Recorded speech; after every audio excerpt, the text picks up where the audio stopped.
জন্য এবং বসার জন্য তৌফিক দান করছেন। এজন্য উচ্চ আওয়াজে দিল থেকে শুকরিয়া আদায় করে জোরে সোরে বলি আলহামদুলিল্লাহ।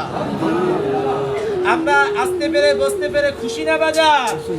উচ্চ আওয়াজে বলি খুশি না বাজার? খুশি থেকে আরেকবার উচ্চ আওয়াজে বলি আলহামদুলিল্লাহ। সাইয়্যিদুল মুরসালিন খাতামুন নবিয়্যিন ইমামুল মুরসালিন, যে নবীকে সৃষ্টি না করলে আল্লাহ তাআলা রব্বুল আলামিন কুল কায়নাত কোনো কিছু সৃষ্টি করতেন না, আপনি আমি কেউ এই দুনিয়ার জমিনে আসতে পারতাম না। সেই নবীর প্রতি সংকীর্ণ দুরূদ করি আমরা সকলেই বলি সাল্লাল্লাহু আলাইহি ওয়াসাল্লাম।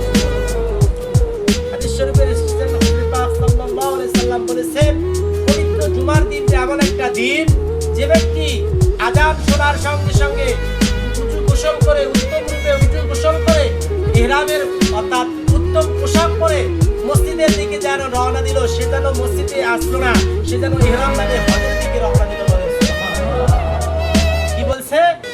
যে জুমার দিনে আযান শোনার সঙ্গে সঙ্গে সমস্ত কাজকে উপেক্ষা করে উযু গোসল করে উত্তম পোশাক পরে মসজিদের দিকে রওনা দিল, সে যেন মসজিদের দিকে দিল না, সে যেন ইহরাম বাঁধে হজের দিকে রওনা দিল। বলেন সুবহানাল্লাহ।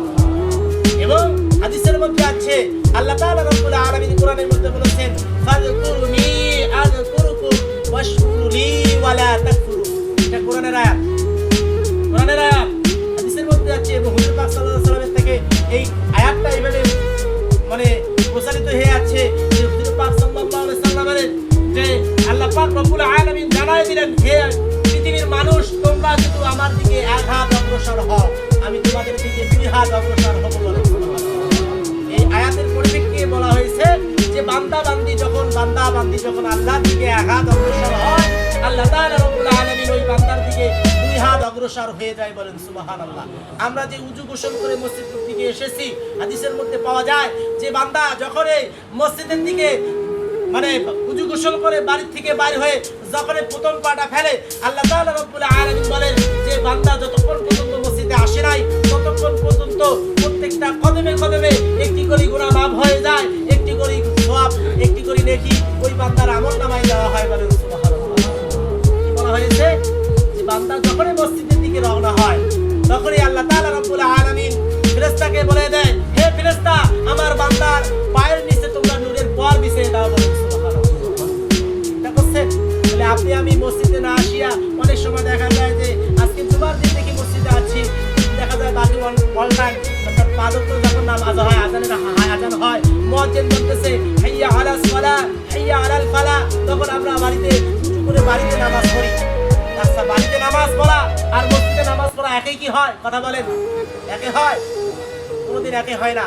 যদি এটাই হইতো তাহলে হুজুরে পাক সাল্লাল্লাহু আলাইহি সাল্লামকে আল্লাহ তাআলা রব্বুল আলামিন জানায়া দিয়েছে। হুজুরে পাক সাল্লাল্লাহু আলাইহি সাল্লাম এইভাবে হাদিস বর্ণনা করে বলতেছে, হে আমার সাহাবীরা, আমার ইচ্ছা হয় ওই ঘরটাকে আগুন দিয়ে জ্বালাই দেই।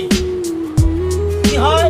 আমার ইচ্ছা হয় ওই ঘরটাকে আগুন দিয়ে জ্বালাই দেই। যে ব্যক্তি আযান শোনার পরে মসজিদে না আসে, বাড়ির মধ্যে নামাজ পড়তেছে, আমার ইচ্ছা হয় ওই ঘরটাকে আগুন দিয়ে জ্বালাই দেই।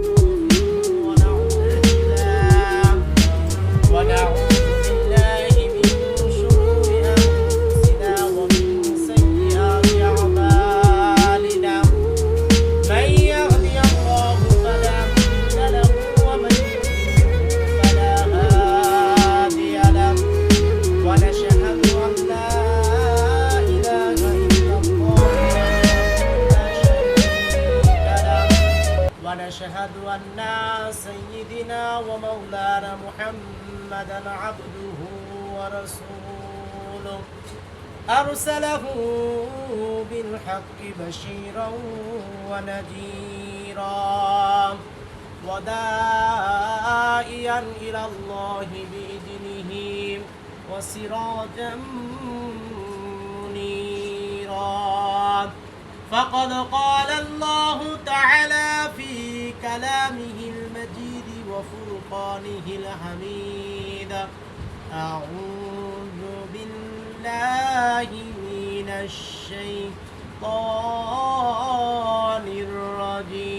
الرجيم. بسم الله الرحمن